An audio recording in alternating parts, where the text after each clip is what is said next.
نحمدہ و نصلی علی رسولہ الکریم، اما بعد فاعوذ باللہ من الشیطان الرجیم، بسم اللہ الرحمن الرحیم۔ رب اشرح لی صدری ویسر لی امری واحلل عقدۃ من لسانی یفقہوا قولی، ربی یسر ولا تعسر وتمم بالخیر۔ یہ دروازہ کھول دیں کہ بار بار جو ہے نا آواز آتی ہے۔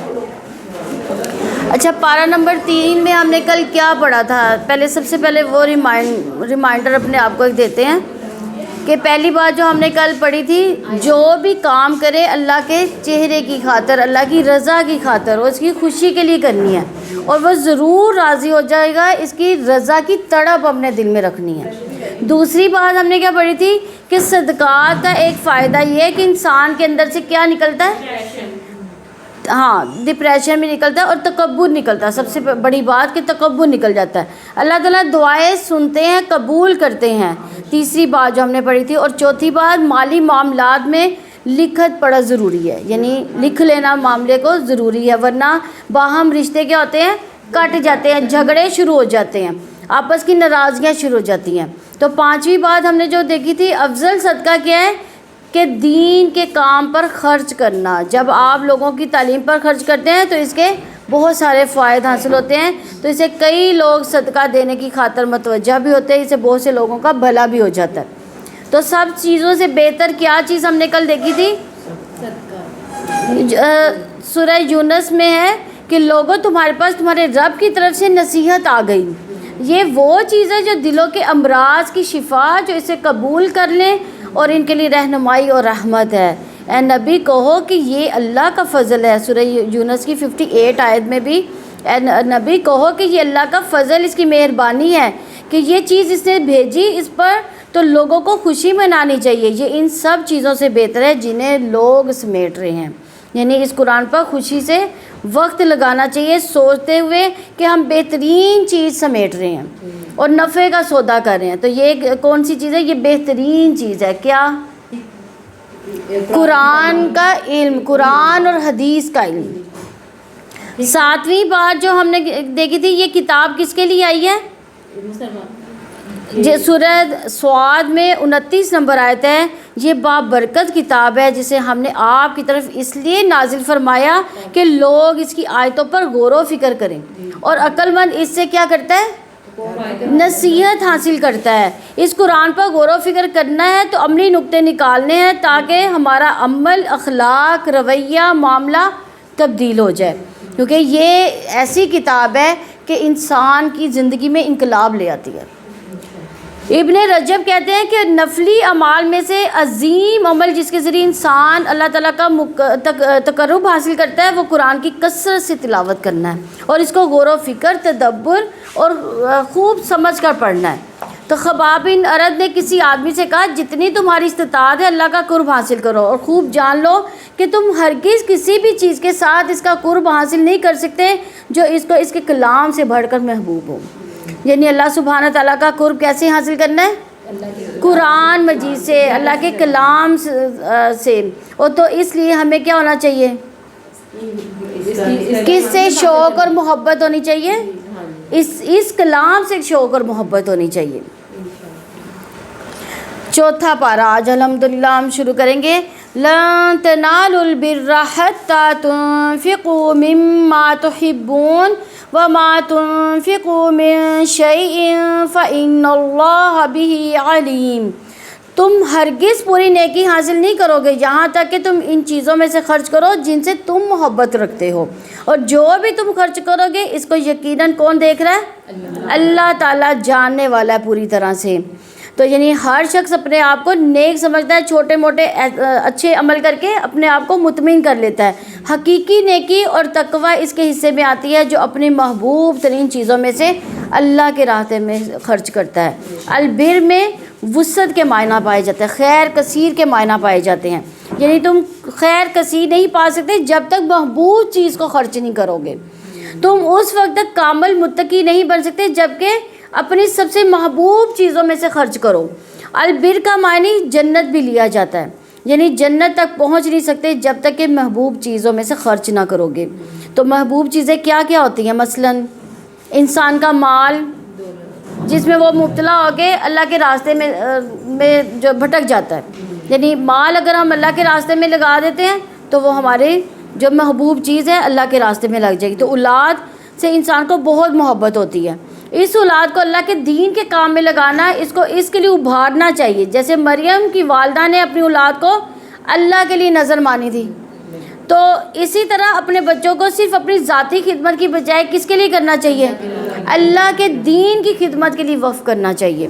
تو اس طرح اپنا آرام، اپنی نیند میں سے کچھ قربان کر کے اللہ تعالیٰ کی خاطر کھڑے ہو کر قیام کرنا بھی جو ہے اللہ تعالیٰ کو محبوب ہے۔ تو اپنے اوقات، اپنی دل پسند مشغولیات میں سے وقت نکال کر سنجیدہ کام یعنی دین کی تعلیم سیکھنا سکھانا، اسی طرح باقی اور چیزیں بھی جو ہمیں اپنے لیے پسند ہے انہیں دوسروں کے لیے پسند کرنا، مال، اولاد، اپنا آرام، نیند، وقت، باقی وہ چیزیں جو ہمیں اپنے لیے پسند ہیں، ان سب چیزوں کو کہاں پہ لگانا چاہیے؟ اللہ کی راہ میں خرچ کرنا چاہیے۔ تو اس سے پتہ چلتا ہے کہ ہمارا دین ہمیں اعلیٰ درجے کی اخلاقیات سکھاتا ہے کہ تم نیکی کے اعلیٰ درجے تک نہیں پہنچ سکتے یہاں تک کہ اس میں سے خرچ کرو جو تم پسند کرتے ہو۔ تو مال، اولاد، وقت، اپنی پسندیدہ چیز جو بھی اللہ کے راستے میں خرچ کرو گے وہ اس کو خوب جاننے والا ہے۔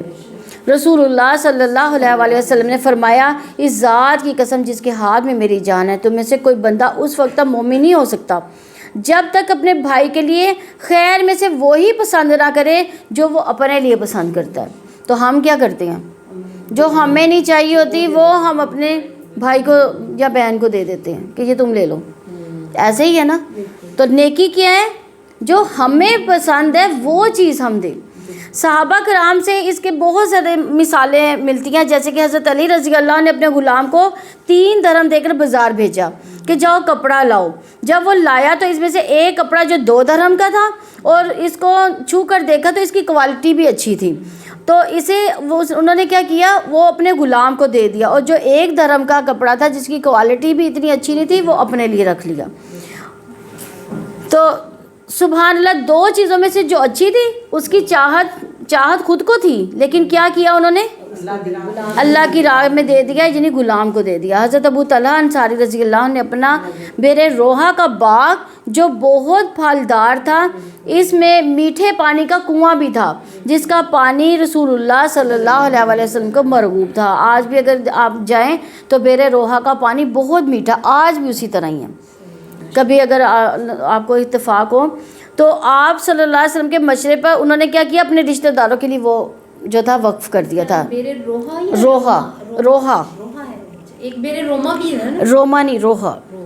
اللہ کے راستے میں محبوب ترین چیز خرچ کرنا وقتی طور پر تکلیف دہ ہوتا ہے، لیکن اس کا انجام کیا ہوتا ہے؟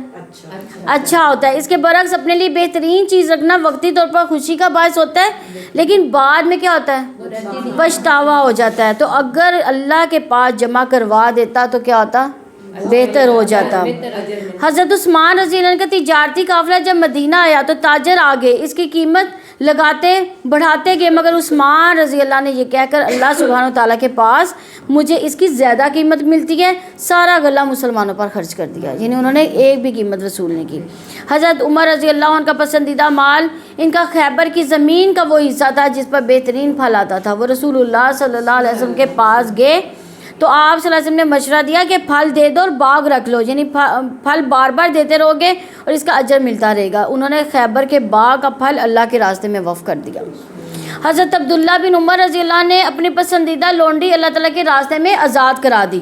صحابہ جب ایسی آیات سنتے تھے تو ان پر عمل بھی کیا کرتے تھے۔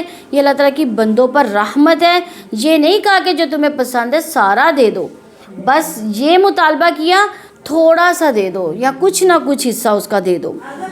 جو بدلہ اللہ تعالیٰ دے سکتے ہیں وہ کوئی اور بدلہ نہیں دے سکتا ہے، اس لیے یہ نفع کا سودا ہے۔ عام طور پر جب ہم خرچ کرتے ہیں تو زائدہ ضرورت یا جو چاہیے نہیں ہوتا وہ دیتے ہیں، اس کا مطلب یہ نہیں کہ وہ نہیں دے سکتے۔ قرآن مجید میں ایک اور جگہ حکم آتا ہے کہ جو تمہاری ضرورت سے زائد ہو وہ دے دو۔ وہ ایک درجہ ہے دینے کا، لیکن محبوب ترین چیز اللہ کے راستے میں دینا بلند ترین درجہ ہے۔ تو تو اخلاق کے بھی درجات ہے، اس میں سے بلند ترین درجہ اپنی پسند کو دوسرے کی پسند، خاص کر اللہ تعالیٰ کی پسند کے تابع کر دینا۔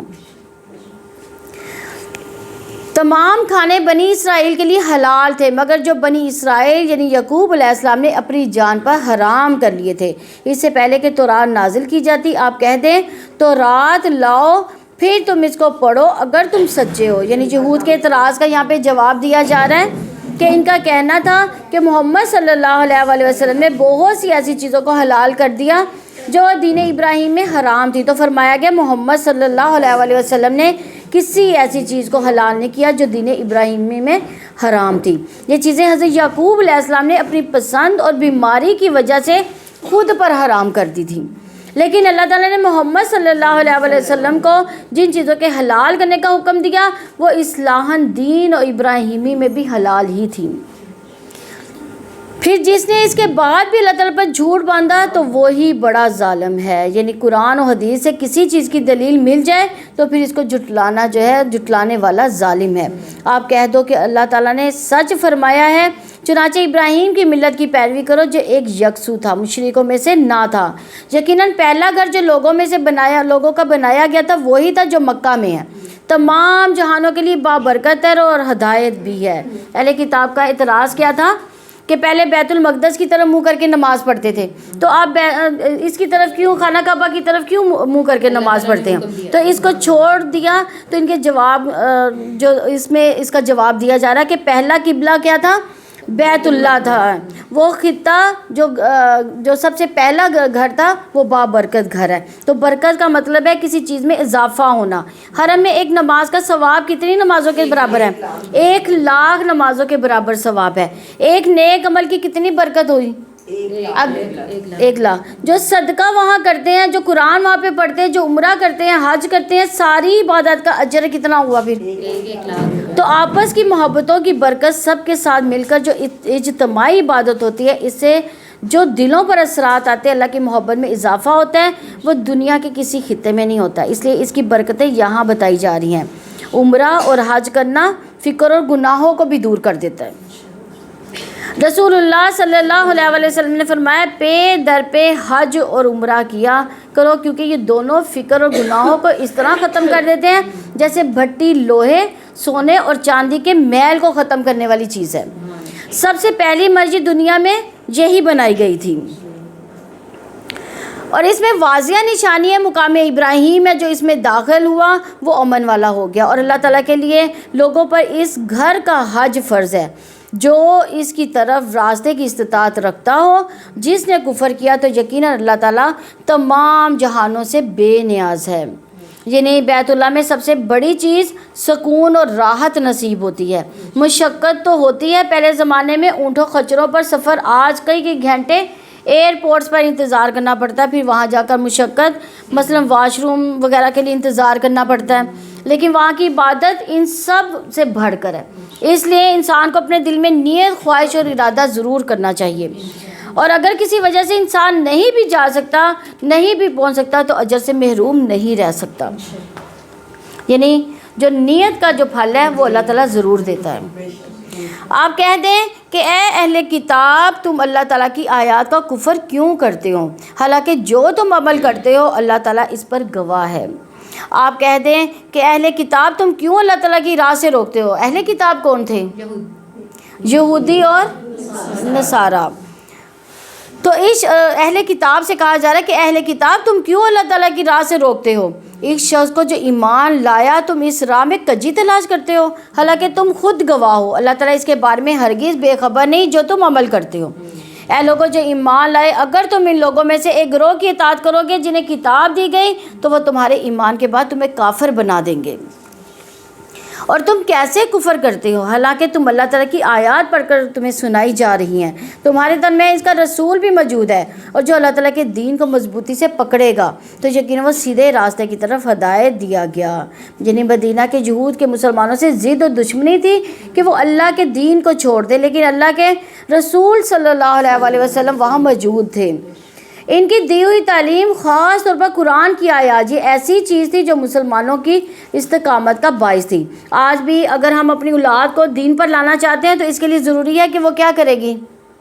اس کو کیا کرنا چاہیے کہ قرآن کے ساتھ ہمیشہ کا سفر جاری رکھیں، قرآن مجید کو استقامت کے ساتھ پکڑے رکھیں، اس کی تلاوت کریں، اس پر غور و فکر کریں، اس پر عمل کریں۔ یہ صرف تلاوت کی چیز نہیں ہے، تلاوت کا بھی ثواب ملے گا، لیکن خالی تلاوت والی چیز نہیں ہے، یہ عمل کی چیز ہے، اور تب عمل کر سکتے ہیں جب اس کا ہمیں پتہ ہوگا اس میں لکھا کیا ہے۔ تو اس کے ذریعے اللہ تعالیٰ حق پر ہدایت قائم رکھے گا۔ انشاءاللہ کوئی بھی شخص اسلام سے اس وقت دور جاتا ہے جب وہ اس کی سمجھ نہیں رکھتا، جب وہ قرآنی آیات کی حکمتوں اور مصلیحتوں کو سمجھتا ہی نہیں ہے۔ دیکھیں آج ہم مسلمان ضرور ہیں، لیکن ہمیں پتہ ہی نہیں ہمارا دین ہے کیا، یعنی ہم نام کے ہم کلمہ گو ہیں، بس لا الہ الا اللہ پڑھ لیا اور اس کے بعد ہمیں آگے کچھ نہیں پتا کہ ہم نے کیا کرنا ہے۔ ایون کہ کوئی حج عمرے پہ جاتا ہے، ان کو یہ بھی نہیں پتا کہ ہم نے حج پہ اور عمرے پہ کرنا کیا ہے۔ میں نے اکثر لوگوں کو وہاں پہ ایسے دیکھا ہے کہ وہاں چلے جاتے اتنے پیسے لگا کے، لیکن یہاں سے وہ مناسک نہیں سیکھ کے جاتے، وہ طریقے نہیں سیکھ کے جاتے۔ ایون کہ ہمیں دیکھیں وضو کا طریقہ نہیں آتا، ہم وضو نہیں کر پاتے صحیح طرح سے، اور آج تک ہم نے یہ نہیں سوچا کہ ہم وضو کا طریقہ دیکھیں تو صحیح وضو کا طریقہ اصل میں ہے کیا۔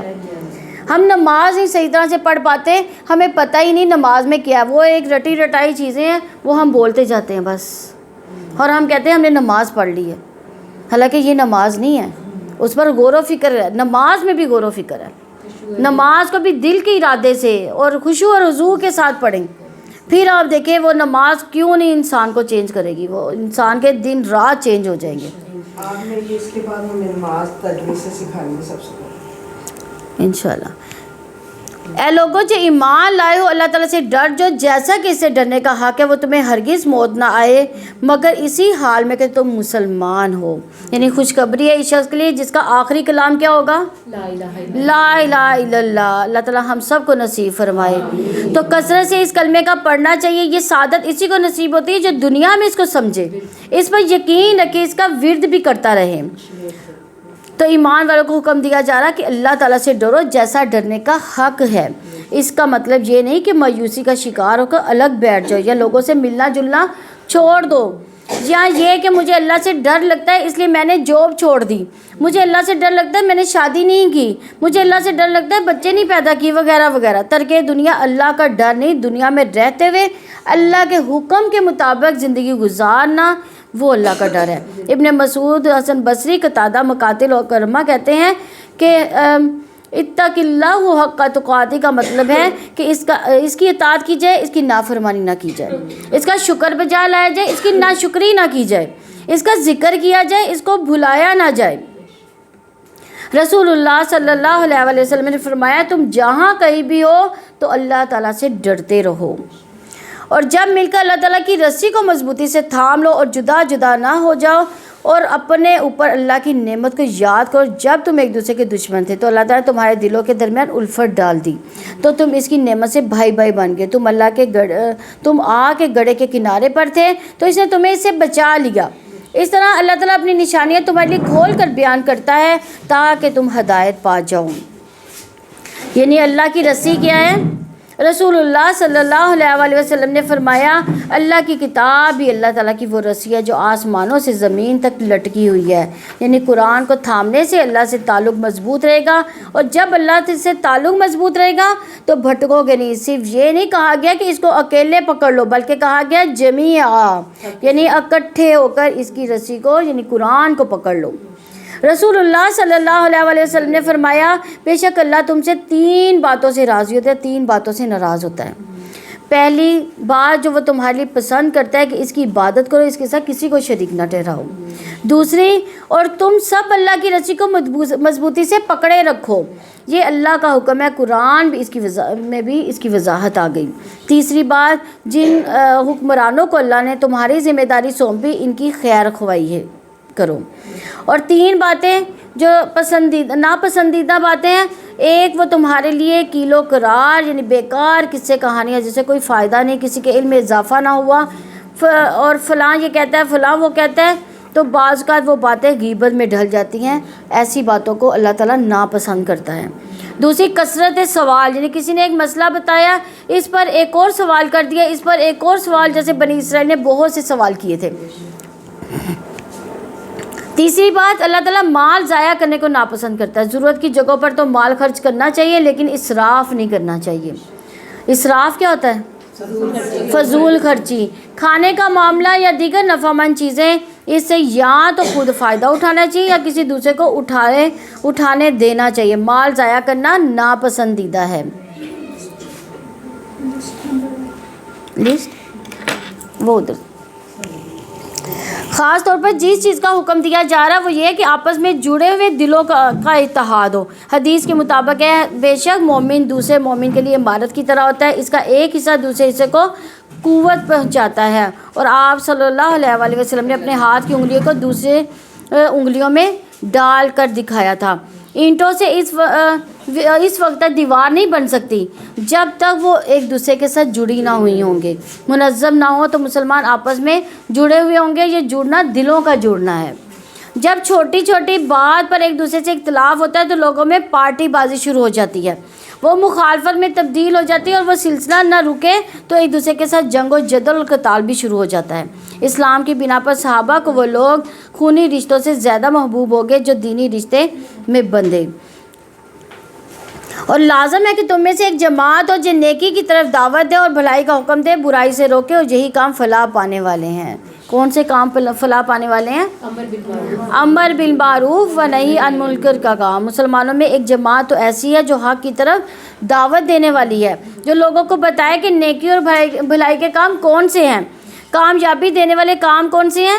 ایک تو خیر کی دعوت، امر بالمعروف و نہی عن المنکر، اور اپنے گروہ کے ایسے گروہ کے لوگ جو یہ تین کام کرتے ہیں وہی لوگ کیا ہیں؟ کامیاب لوگ ہیں.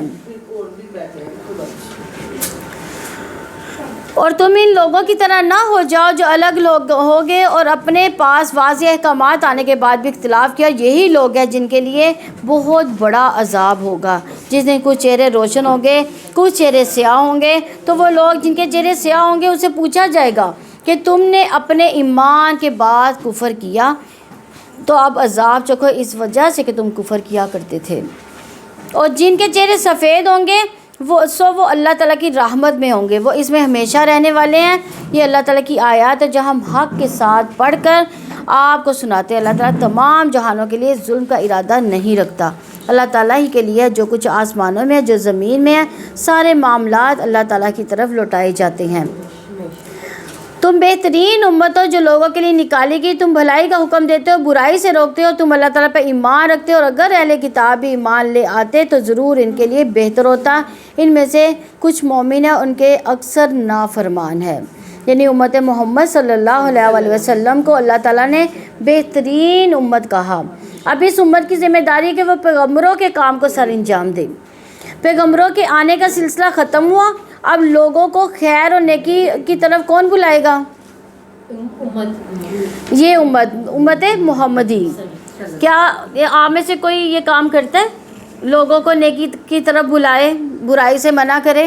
کیا یہ کام کرتے ہیں؟ ہاں، سب کو کرنا چاہیے کیونکہ ہم کون سی امت ہے؟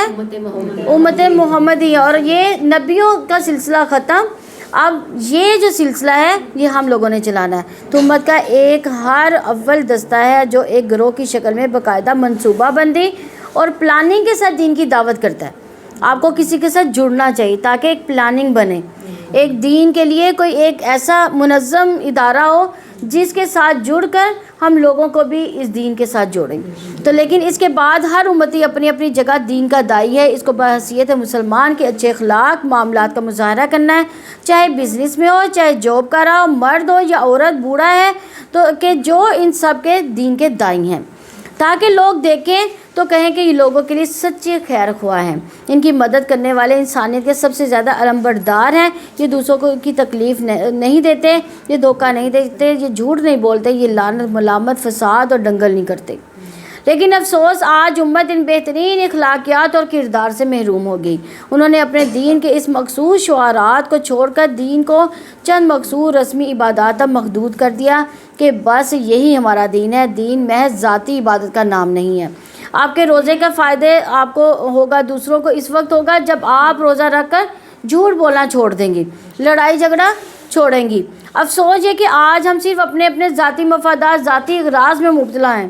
دنیا کی ترقی کے لیے کوشاں ہیں، انسانیت کی بھلائی کے کام بھول گئے۔ کسی کی بھی سب سے سچی خیر خواہ یہی ہے کہ اسے صحیح بات بتائی جائے کہ وہ بر وقت نقصان سے بچ سکے، ساتھ ہی برائی سے روکے۔ بعض اوقات ہم مروت کے مارے بھی کسی کو درست بات نہیں بتاتے۔ یہاں عمل بالمعروف پہلے اور ایمان بعد میں آیا، کیونکہ ایمان کی تکمیل ہی کیسے ہوتی ہے؟ امر بالمعروف عن المنکر کا کام کر کے۔ تو ہر وہ کام جس کا کرنا سب کے سامنے معروف ہو، اچھا ہو، معلوم ہو، بہتر ہو، تو وہ معروف ہے۔ انسان کی عقل و فطرت اسے صحیح قرار دیتی ہو، وہ معروف کام ہے۔ ایمان والوں کے نزدیک وہ کام برا نہ سمجھا جاتا ہو، اس لیے اللہ تعالیٰ کی اطاعت کو معروف کا نام دیا گیا۔ اور المنکر بنیادی طور پر ہر وہ کام جسے اللہ تعالیٰ ناپسند کرے، ایمان والے بھی اسے برا خیال کریں، انسان کی فطرت و عقل بھی اس کا انکار کرتی ہو۔ امر بالمعروف و نہی عن المنکر اسلام کے دیگر ارکان کی طرح ایک فرض رکن ہے۔ نبی کریم صلی اللہ علیہ وسلم نے فرمایا اسلام کے 8 حصے ہیں: اسلام، نماز، زکوٰۃ، روزہ، حج بیت اللہ، امر بالمعروف نہی عن المنکر، جہاد فی سبیل اللہ۔ وہ شخص ناکام اور نامراد ہوا جس کے لیے اس میں سے کوئی حصہ نہیں ملا اس کو۔ تو یہاں امر بالمعروف الگ رکن ہے، نہی عن المنکر، اور اس کے بعد جہاد فی سبیل اللہ کی بات کی گئی ہے۔ عام طور پر لوگوں میں غلط فہمی پائی جاتی ہے، وہ سمجھتے ہیں کہ جہاد کے معنی قتال ہیں۔ جہاد کے معنی حتیٰ الامکان جد و جہد، اسٹرگل کس کے لیے ہونی چاہیے؟ اللہ کے دین کے لیے، اللہ کے دین کے سیکھنے سکھانے کے لیے بھی جو ہے وہ بھی جہاد ہے۔ لوگوں تک خیر کو لے جانا یہ بھی جہاد ہے، ان کے شر کو روکنا یہ بھی جہاد ہے۔ فلاح و بہبود کے کام کرنے، جیسے بیوہ یتیم کے لیے بھاگ دوڑ کرنے والے بھی کام جو ہے فی سبیل اللہ کیے جاتے ہیں، وہ بھی جہاد ہے۔ ان سب کے لیے ضروری ہے کہ انسان دین کے ان ارکان کو سمجھنے والا، ان پر عمل کرنے والا ہو۔ حضرت عائشہ رضی اللہ عنہ فرماتی ہے ایک بار رسول اللہ صلی اللہ علیہ وسلم تشریف لائے تو میں نے محسوس کیا کہ آپ صلی اللہ علیہ وسلم کی طبیعت میں کچھ گھٹن ہے۔ وضو کیا اور کسی سے بات کیے بغیر چلے گئے۔ میں نے حجروں کے پاس ہو کر سنا، آپ صلی اللہ علیہ وسلم فرما رہے تھے، اے لوگو، اللہ عز و جل فرماتا ہے، لوگوں بھلائی کا حکم دو، برائی سے منع کرو، اس سے پہلے کہ تم مجھے پکارو میں تمہاری دعائیں قبول نہ کروں، تم مجھ سے کچھ سوال کرو اور میں تمہیں عطا نہ کروں، اور تم مجھ سے مانگو اور میں تمہاری مدد نہ کروں۔ یعنی اگر ہم یہ کام چھوڑ دیں گے تو اللہ تعالیٰ بھی ہمارا مددگار نہیں ہوگا۔ تو آج ہم دیکھیں کہ مسلمانوں نے یہ کام جو ہے بالکل ہی چھوڑ دیے ہیں۔ ان کے ساتھ کیا حال ہوا، دنیا میں جگہ جگہ جو حالات ہیں وہ ہم سب کو معلوم ہے۔ وہ تمہیں معمولی تکلیف کے سوا ہرگز کوئی نقصان نہیں پہنچا سکتے، اور اگر وہ تم سے جنگ کریں گے تو تم پیٹ پھیر جاؤ، پھر وہ نہیں مدد کیے جائیں گے۔ یعنی جو جنگ سے پیٹ پھیرے گا، جنگ سے بھاگ جائے گا، تو اس کی اللہ تعالیٰ مدد نہیں کرے گا۔ یہ جہاں کہیں بھی پائے جائیں ذلت ان پر مسلط کر دی جائے گی، سوائے اس کے کہ اللہ تعالیٰ کی یا لوگوں کی پناہ میں ہو، وہ اللہ تعالیٰ کے غضب کے ساتھ لوٹے۔ ان پر محتاجی مسلط کر دی گئی۔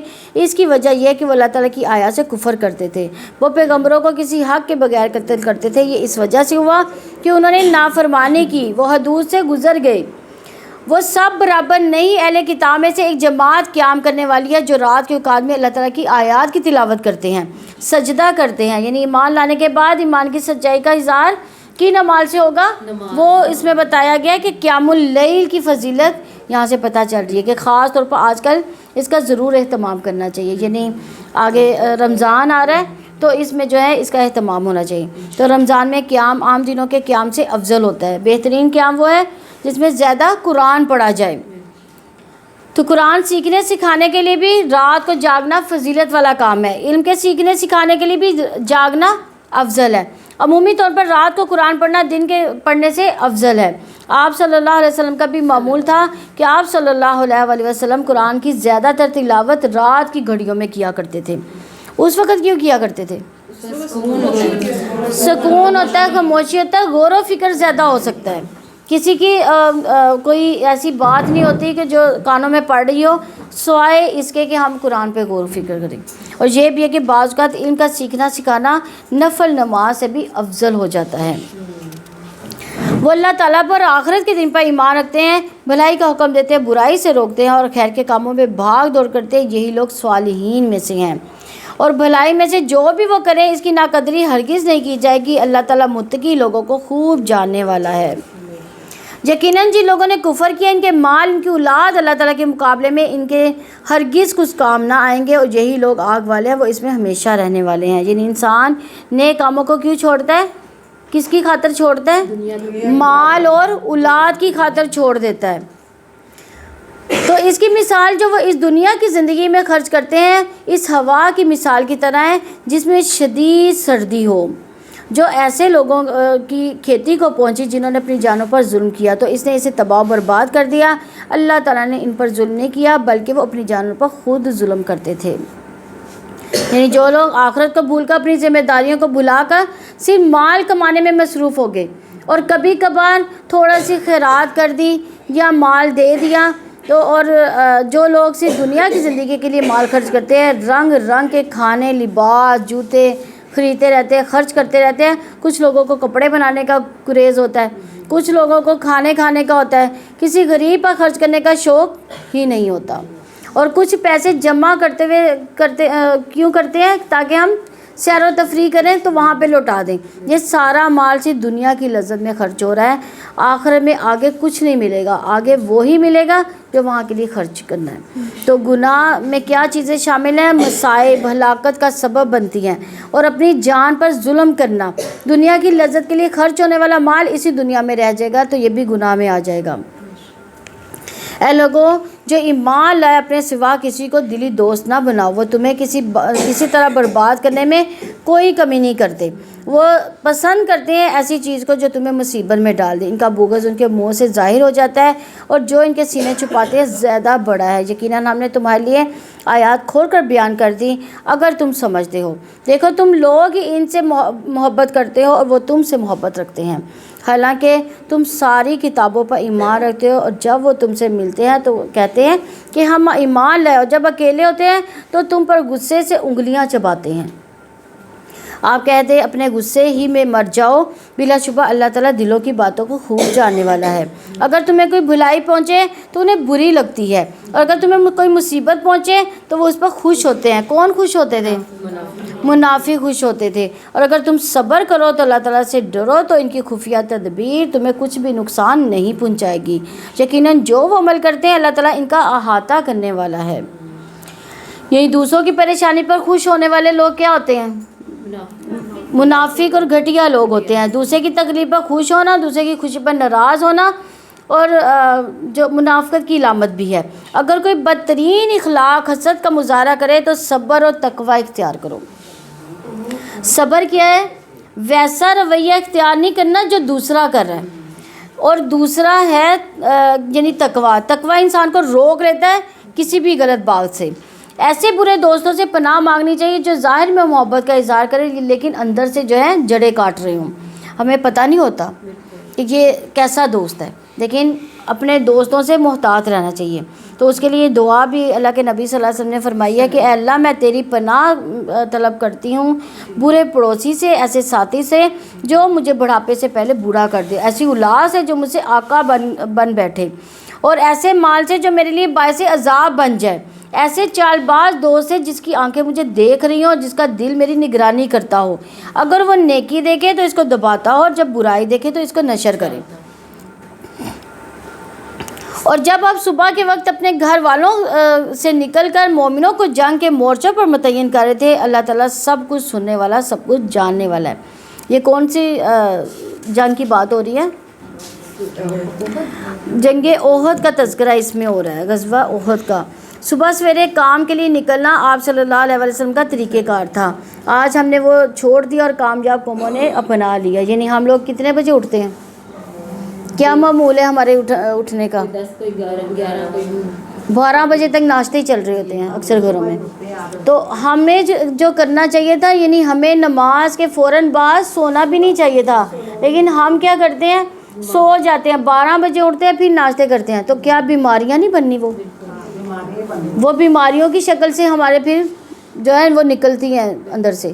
تو جنگ میں لوگوں کو متعین اللہ کے نبی صلی اللہ علیہ وسلم کر رہے تھے کس وقت؟ صبح کے ٹائم، تو جنگ میں لوگوں کو متعین کرتے ہوئے کام کے ساتھ ساتھ دعائیں بھی وہ مانگ رہے تھے جنہیں اللہ تعالیٰ سن رہے تھے. مومن اسباب اختیار کر کے بھروسہ کس پر کرتا ہے؟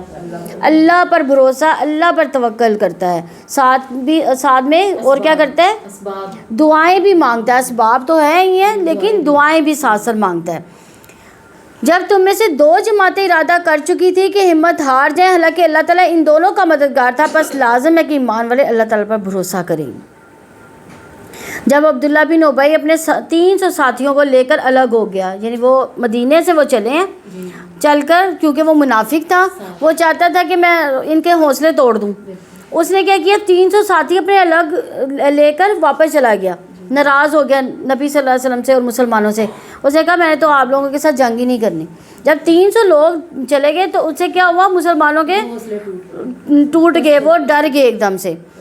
تو ادھر اللہ تعالیٰ جو ہے ان کے حوصلوں کو مضبوط کر رہے ہیں، ان کو تسلی دی جا رہی ہے یہاں پہ. اور بلا شبہ یقیناً اللہ تعالیٰ بدر میں بھی تمہاری مدد فرما چکا ہے. بدر میں بھی اللہ تعالیٰ نے فرشتوں کے ذریعے سے مدد فرمائی تھی، حالانکہ تم نہایت کمزور تھے، چنانچہ اللہ تعالیٰ سے ڈر جاؤ تاکہ تم شکر کرو.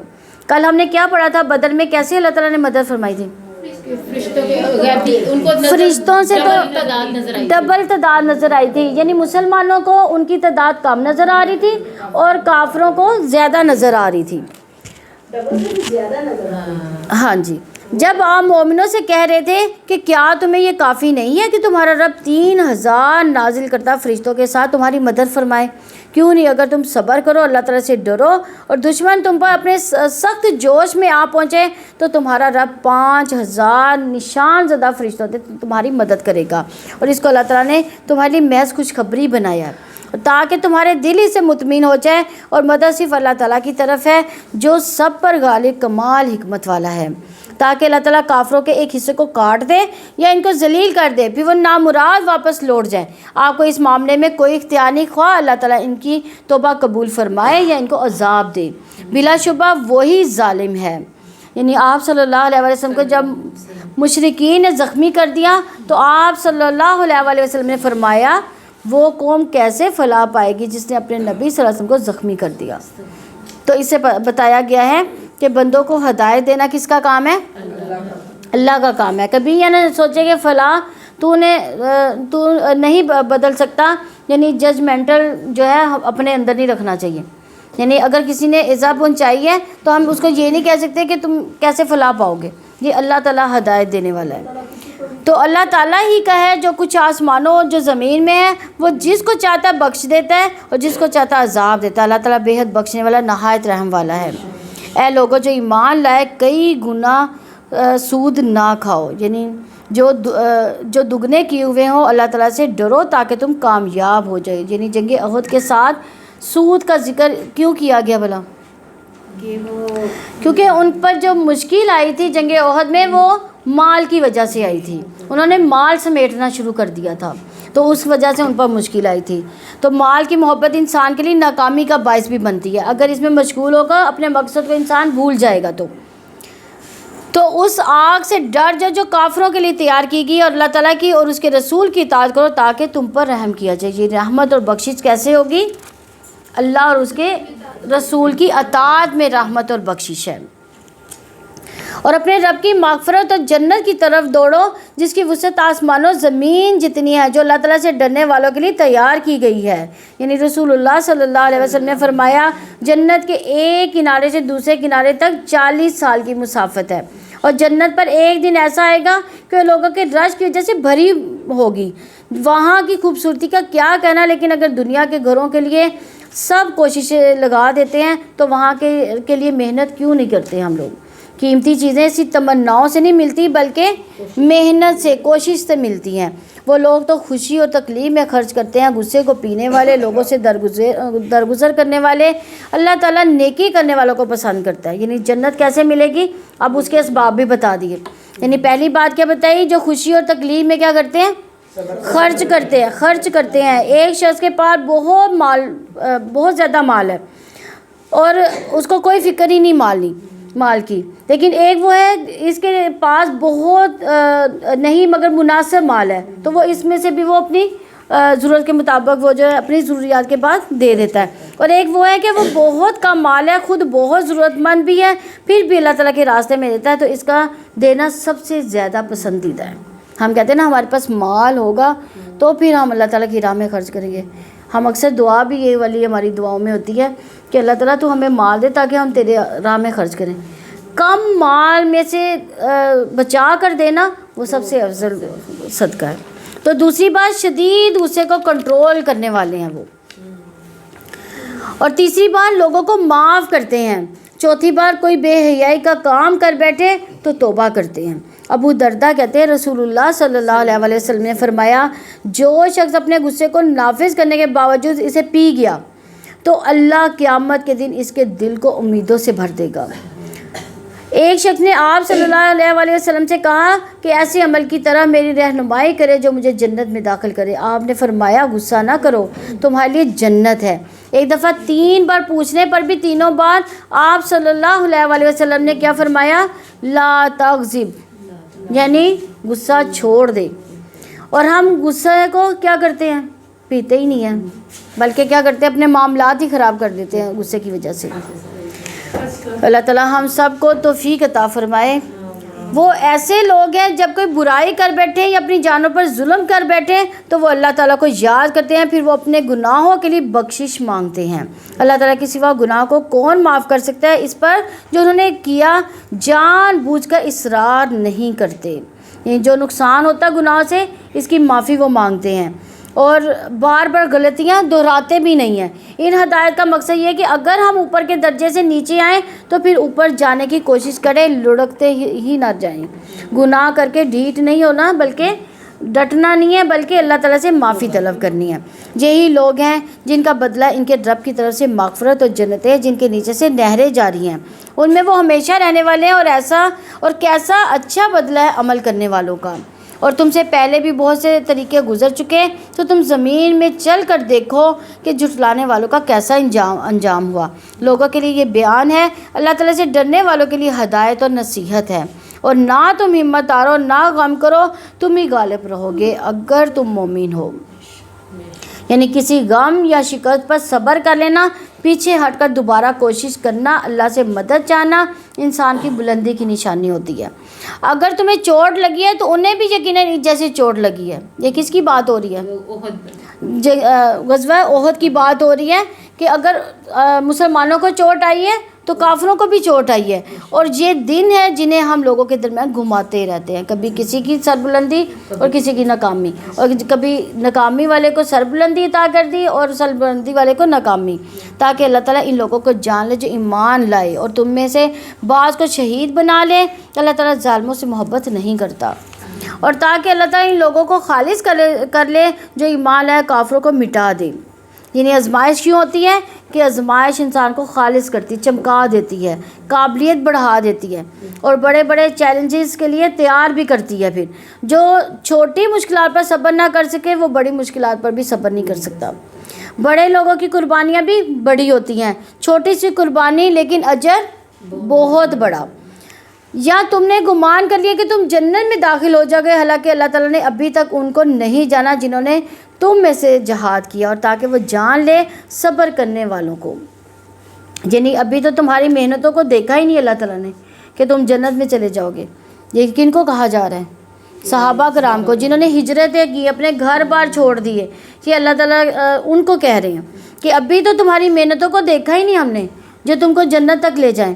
جہاد مال, قلم سے, نفس سے, ان سب سے ہوتا ہے.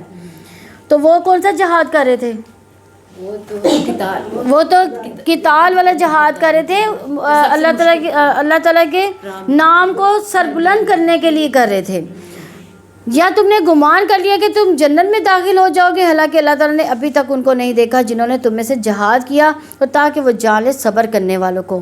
اور بلا شبہ یقیناً تم موت کی تمنا کیا کرتے تھے اس سے پہلے کہ تم ملو اس سے, تو یقیناً تم نے اسے اس حال میں دیکھ لیا کہ تم آنکھوں سے دیکھ رہے تھے.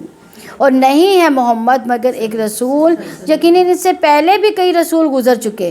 تو کیا اگر وہ وفات پا جائے یا قتل کیے جائیں تم اپنی ایڑیوں کے بل پلٹ جاؤ گے؟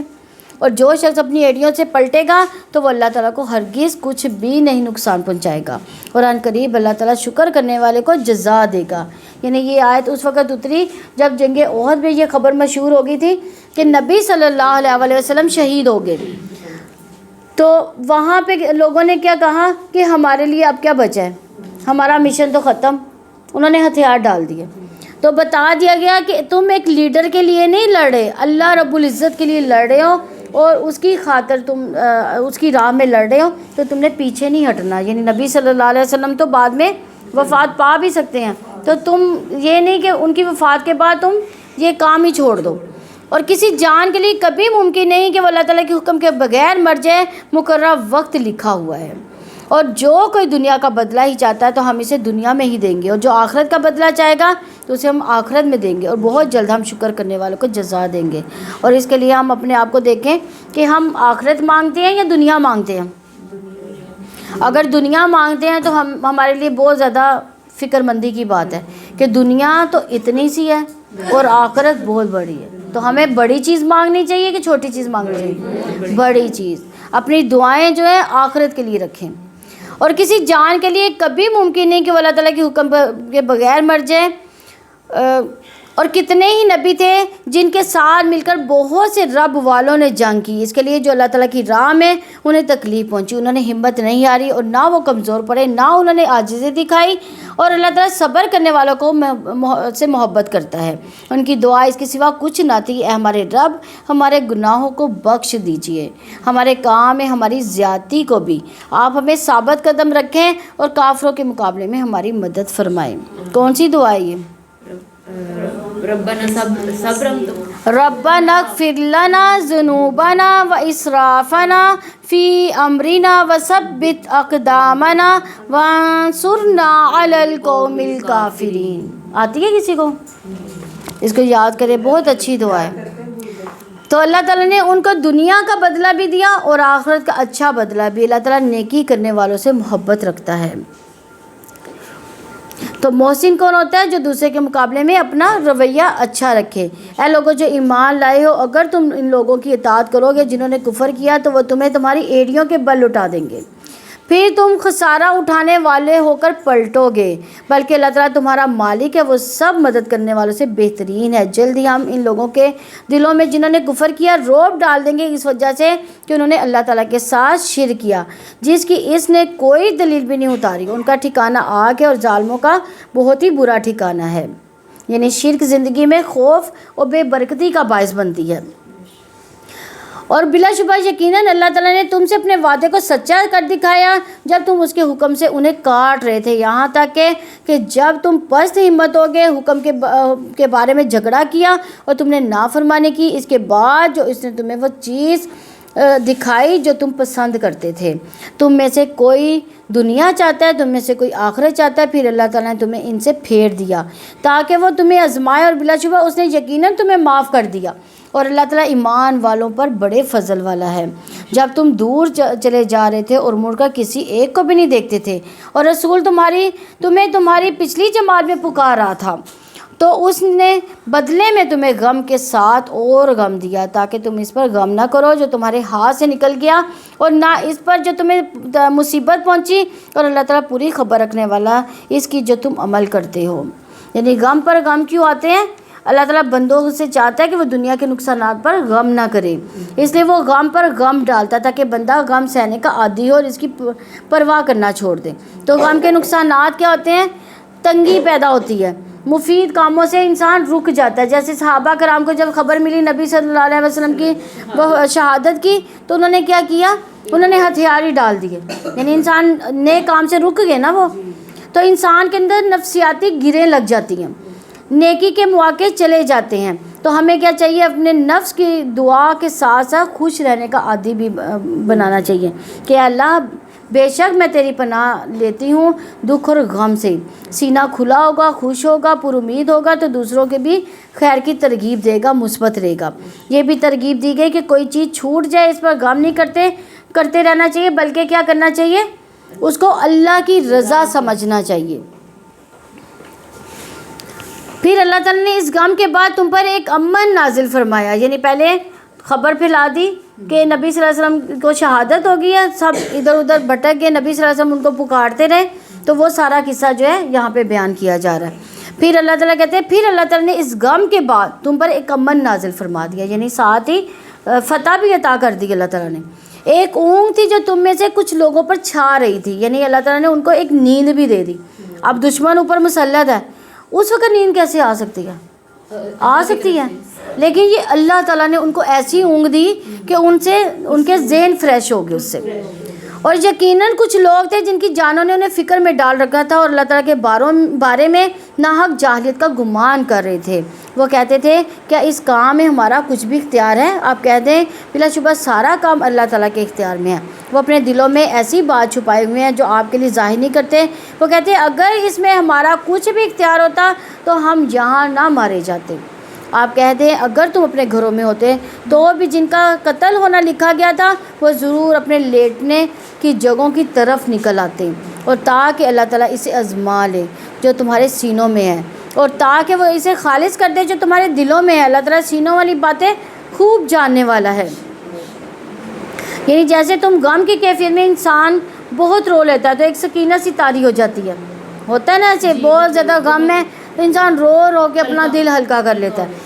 تو نیتوں کا کھوٹ ہو یا کام کے جذبے میں کوئی کمی ہو تو یہ ساری چیزیں انسان کو ہلا دیتی ہیں۔ تکلیف یا آزمائش انسان کو یا تو نیچے دھکیل دیتی ہے یا بلندی عطا کر دیتی ہے۔ تو یقیناً تم میں سے جو لوگ اس دن پیٹ پھیر گئے جب دو جماعتوں کا باہمی تصادم ہوا، یقیناً انہیں شیطان ہی نے ان کے بعض اعمال کی جیسے پھسلا دیا تھا، اور بلا شبہ اللہ تعالیٰ نے انہیں یقیناً معاف کر دیا۔ بے شک اللہ تعالیٰ بے حد بخشنے والا بہت بردبار ہے۔ یعنی یاد رکھیے گا دلوں میں منافقت ہوگی، نیکی کے مواقع بھی چھین لیے جائیں گے، پھر اللہ تعالیٰ نیکی کی توفیق بھی چھین لے گا۔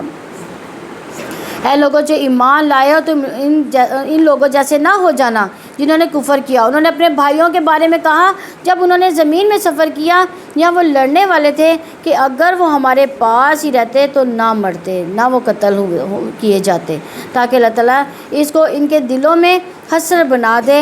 حالانکہ اللہ تعالیٰ ہی زندگی بخشتا ہے اور موت دیتا ہے، اور جو بھی تم عمل کرتے ہو اللہ تعالیٰ اس کو خوب جاننے والا ہے، خوب دیکھنے والا ہے۔ یعنی بعض کا کوئی ایکسیڈنٹ ہو کر مر جاتا ہے تو حسرت کیا ہوتی ہے، کاش کہ یہ نہ جاتا تو بچ جاتا۔ تو اس کی یہاں پہ نفی کی جا رہی ہے کہ اگر اس کا اسی طرح مرنا ہوتا تو وہ کسی نہ کسی طرح سے چلے ہی جاتا۔ اگر کہنا غلط ہے، غلط ہے، کیونکہ اللہ تعالیٰ کی رضا ہے نا، ہر کام میں اللہ تعالیٰ کی رضا ہے۔ اللہ چاہتے ہیں اور یقیناً اگر تم اللہ تعالیٰ کی راہ میں مارے جاؤ یا مر جاؤ تو اللہ تعالیٰ کی بخشش اور رحمت اس سے کہیں بہتر ہے جسے وہ جمع کرتے ہیں۔ یقیناً اگر تم مر گئے یا قتل کر دیے گئے تو اللہ تعالیٰ ہی کی طرف تم جمع کیے جاؤ گے، بس اللہ تعالیٰ کی بڑی رحمت ہی کی وجہ سے آپ ان کے لیے نرم ہو گئے، اور اگر آپ بدخلق اور سخت دل ہوتے تو یقیناً وہ آپ کے آس پاس سے منتشر ہو جاتے۔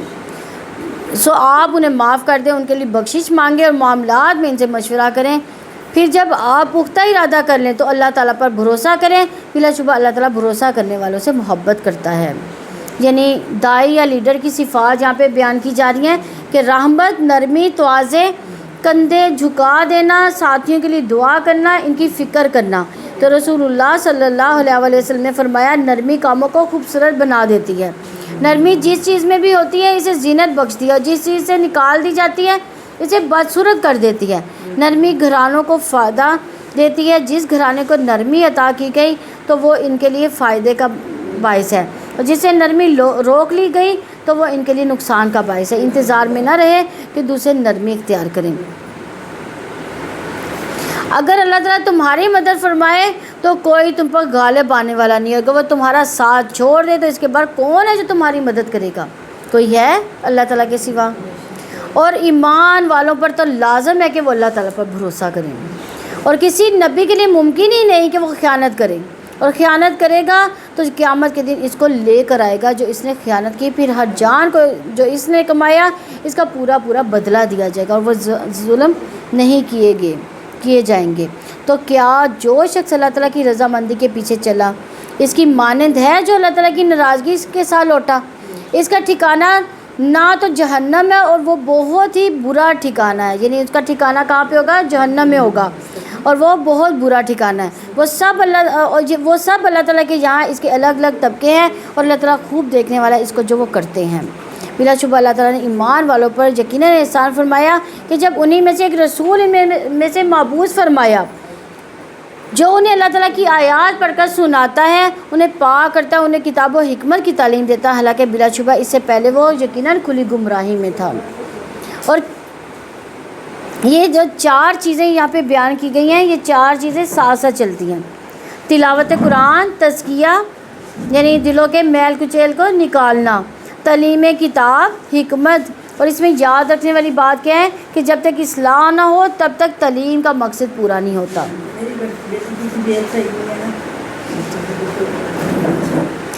اور کیا جب تمہیں ایک ایسی مصیبت پہنچی جسے دگنی تم پہنچا چکے تھے تو تم نے کہا یہ کہاں سے آ گئی؟ آپ کہتے ہیں وہ تمہارے اپنے ہی پاس سے ہے.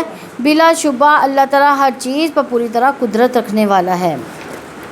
اور جو مصیبت تمہیں پہنچی جس دن 2 جماعتیں آپس میں ٹکرائی تھیں تو وہ اللہ تعالیٰ کے حکم سے تھی، اور تاکہ وہ مومنوں کو جان لے اور تاکہ انہیں بھی جان لے جنہوں نے منافقت کی اور جن کے لیے کہا گیا آؤ اللہ تعالیٰ کی راہ میں جنگ کرو یا دفاع کرو. انہوں نے کہا اگر ہمیں کسی جنگ کا علم ہوتا تو ہم ضرور تمہارے پیچھے آتے. وہ اس دن ایمان سے زیادہ کفر کے قریب تھے. وہ اپنے منہ سے وہ بات کہتے تھے ہیں جو ان کے دلوں میں نہیں، اور اللہ تعالیٰ اس کو زیادہ جاننے والا ہے جسے وہ چھپاتے ہیں. یہ دین کے راستے میں نکلنے کے میں بعض اوقات نقصان اس لیے ہوتا ہے کہ اللہ تعالیٰ پرکھنا چاہتے ہیں کون استقامت اختیار کرتا ہے، کون چھوٹے نقصان سے اس راستے سے پھر جاتا ہے تاکہ اللہ منافقوں کو الگ کر دے. یہ وہ لوگ ہیں جو خود بیٹھے رہے اور اپنے بھائیوں کے بارے میں کہا کہ اگر وہ ہمارے مانتے تو نہ مارے جاتے. آپ کہہ دیں پھر موت کو اپنے آپ سے ہٹا کر دکھا دو اگر تم سچے ہو. اور جو لوگ اللہ تعالیٰ کی راہ میں قتل ہو گئے انہیں تم مردہ نہ سمجھو بلکہ وہ زندہ ہے، اپنے رب کے پاس رزق دیے جاتے ہیں.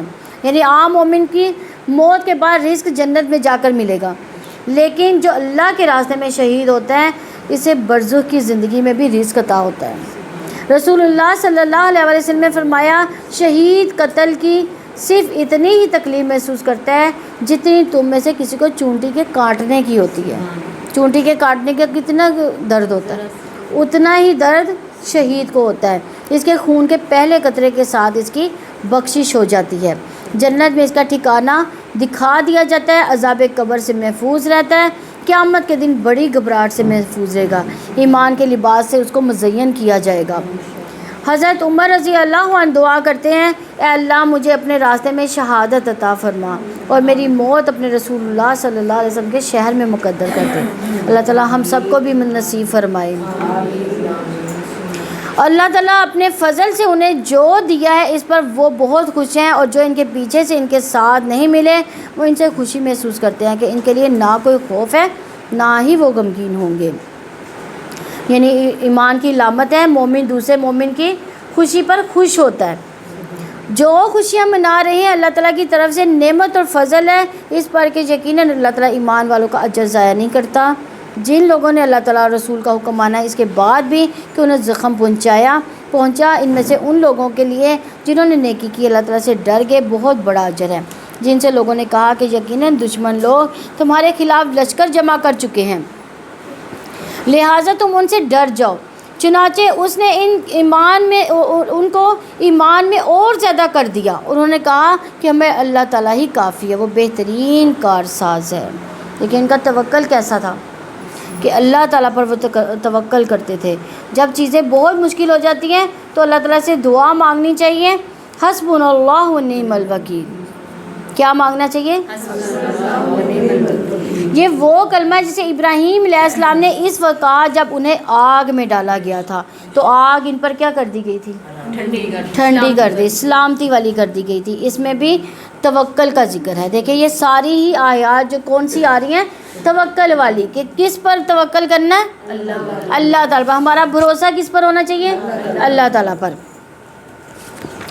چنانچہ وہ اللہ تعالیٰ کے فضل اور نعمت کے ساتھ پلٹے کہ انہیں کوئی تکلیف تک نہ پہنچی اور انہوں نے اللہ تعالیٰ کی رضا کی پیروی کی. اللہ تعالیٰ بڑے ہی فضل والا ہے. یعنی یہ توکل کے 4 انعام تھے، نعمت، فضل، تکلیف دور ہوئی، اللہ کی رضا حاصل ہوئی.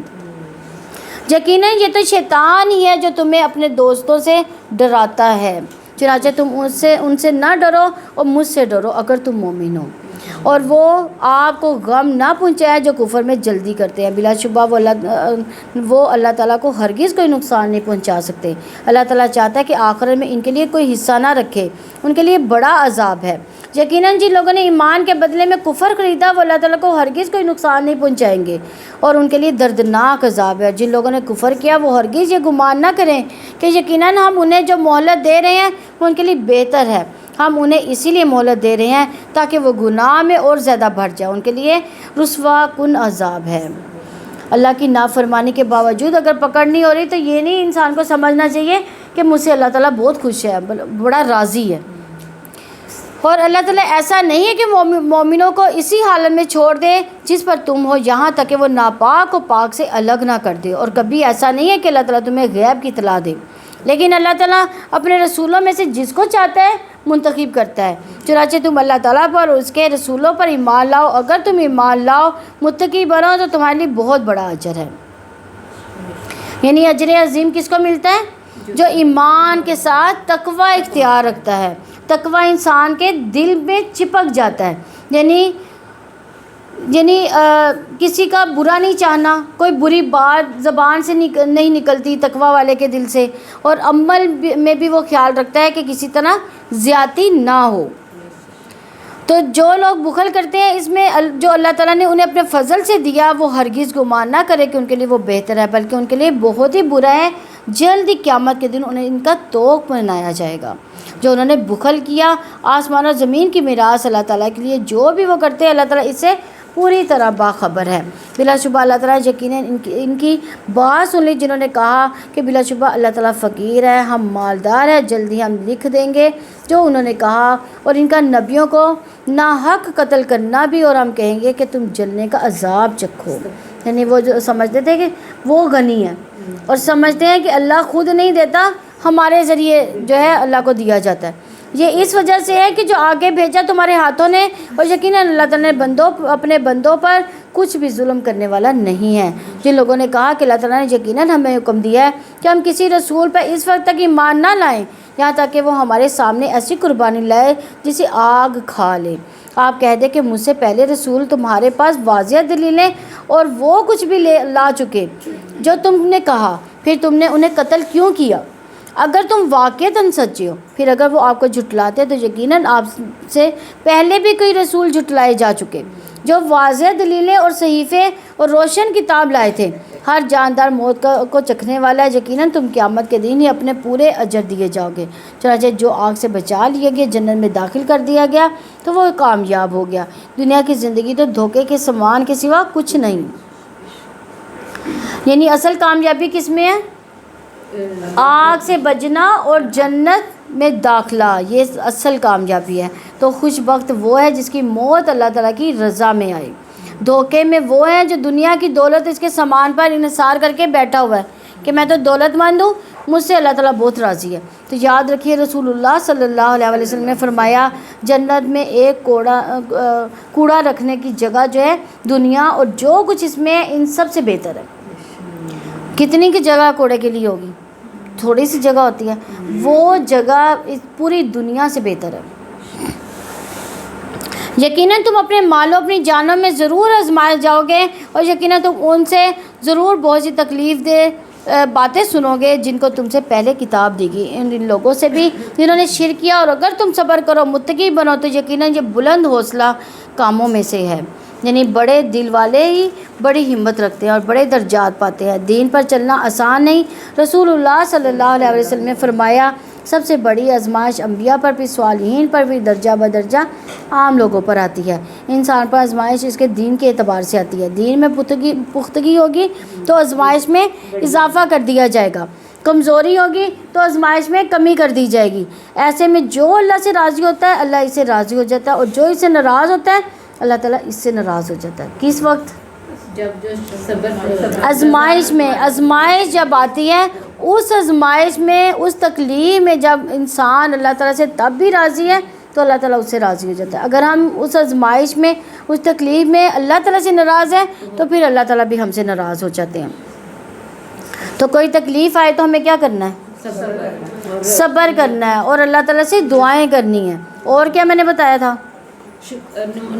نوافل ادا کرنے، اللہ تعالیٰ کی مدد حاصل کرنی ہے نفلوں کے ذریعے سے. اور جب اللہ تعالیٰ نے ان لوگوں سے پختہ عہد لیا جنہیں کتاب دی گئی کہ تم اس کتاب کو لوگوں کے سامنے ضرور بیان کرتے رہو گے اور تم اس کو نہیں چھپاؤ گے، تو انہوں نے اس عہد کو اپنی پوچھتوں کے پیچھے ڈال دیا اور اس کے بدلے انہوں نے بہت تھوڑی قیمت لے لی. سو کتنا برا ہے جس کو وہ خرید رہے ہیں. آپ ان لوگوں کو ہرگز خیال نہ کریں کہ وہ خوش ہوتے ہیں ان کاموں پر جو انہوں نے کیے اور چاہتے ہیں کہ ان پر بھی ان کی تعریف کی جائے جو انہوں نے نہیں کیے. چنانچہ آپ انہیں عذاب سے نکلنے میں ہرگز کامیاب خیال نہ کریں، ان کے لیے دردناک عذاب ہے. یعنی منافق کی علامت یہاں پہ بتائی جا رہی ہے کہ کسی دوسرے کی محنت پر خود تعریف حاصل کرنا چاہتے ہیں. اللہ کو سب پتہ ہے کون کس وقت کس اخلاص کے ساتھ جو ہے کوششیں کر رہا ہے. اور آسمان و زمین کی بادشاہی اللہ تعالیٰ کے لیے ہے. اللہ تعالیٰ ہر چیز پر پوری طرح قدرت رکھنے والا ہے. لیکن آسمان و زمین کی تخلیق میں، رات و دن کے بدلنے میں عقل مندوں کے لیے بہت سی نشانیاں ہیں. وہ لوگ جو کھڑے بیٹھے اپنے پہلوؤں پر لیٹے بھی اللہ تعالیٰ کو یاد کرتے ہیں اور آسمان و زمین کی پیدائش میں غور و فکر کرتے ہیں. ہمارے رب، تو نے یہ سب کچھ بے مقصد نہیں بنایا. آپ پاک ہے، سو ہمیں آگ کے عذاب سے بچا لیں. اے ہمارے رب، بے شک جس کو تو نے آگ میں ڈالا تو اس کو تو نے واقعی رسوا کر دیا اور ظالموں کے لیے کوئی مددگار نہیں. اے ہمارے رب، بے شک ہم نے ایک پکارنے والے کو سنا جو ایمان کے لیے پکار رہا تھا کہ اپنے رب پر ایمان لاؤ، تو ہم ایمان لے آئے. اے ہمارے رب، بس ہمارے گناہ بخش دے اور ہماری برائیاں ہم سے دور فرما اور ہمیں نیک لوگوں کے ساتھ فوت کرنا. اے ہمارے رب، جو وعدہ تو نے ہم سے اپنے رسولوں کی زبانی کیا ہمیں وہ عطا فرما اور قیامت کے دن ہمیں رسوا نہ کرنا. بلا شبہ تو اپنے وعدے کے خلاف نہیں کرتا. چنانچہ ان کے رب نے ان کی دعا قبول فرمائی کہ بے شک میں تم میں سے کسی عمل کرنے والے کا عمل ضائع نہیں کروں گا. مرد ہو یا عورت، تم سب ایک دوسرے ہی سے ہو.